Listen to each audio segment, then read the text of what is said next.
আসসালামু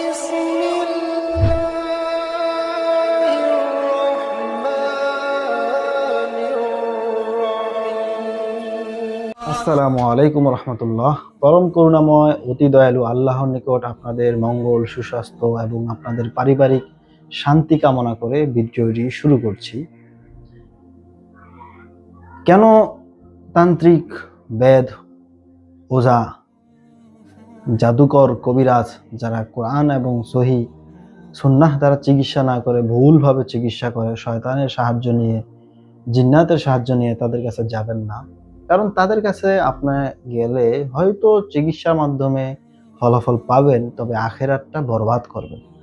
তাহলে এর চেয়ে কি এই পন্থাটা উত্তম হয় না যে আপনি সহি কোরআন এবং সুন্নাহর মাধ্যমেই আপনার সমাধানটাও করলেন, পাশাপাশি আপনার পরকালের জীবনটাও নিরাপদ রাখলেন? অবশ্যই এটা উত্তম।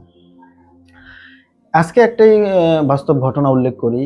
আমার আপন মামার খুবই ঘনিষ্ঠ বন্ধু, তার সিজারে যখন বাচ্চা হয়, তবে যেই মেডিকেলটায়, যেই হসপিটালে বাচ্চা হয় সিজারে, সেটা অনেক পুরাতন ছিল এবং আশেপাশে একটু নীরব নির্জন এরকমটা ছিল।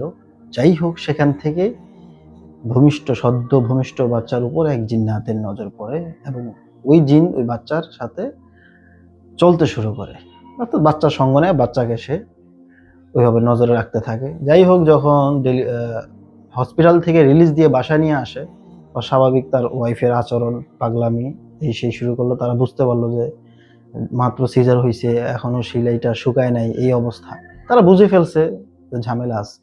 এবং কিছুক্ষণ পর তার ওয়াইফ ওই বাচ্চার মা বলতেই লাগলো, মানে জিন ওই বাচ্চার মার মধ্যে প্রবেশ করলো এবং তার অভিব্যক্তিটা বর্ণনা করতে লাগলো যে এই বাচ্চাকে আমি ভালোবাসি, এই বাচ্চাকে ভালো করে যত্ন নিবি, এই বাচ্চাকে এইভাবে রাখবি, সেইভাবে রাখবি, ইত্যাদি ইত্যাদি। অর্থাৎ মার থেকে মাসির দরদ বেশি, যেটা বলে আর কি।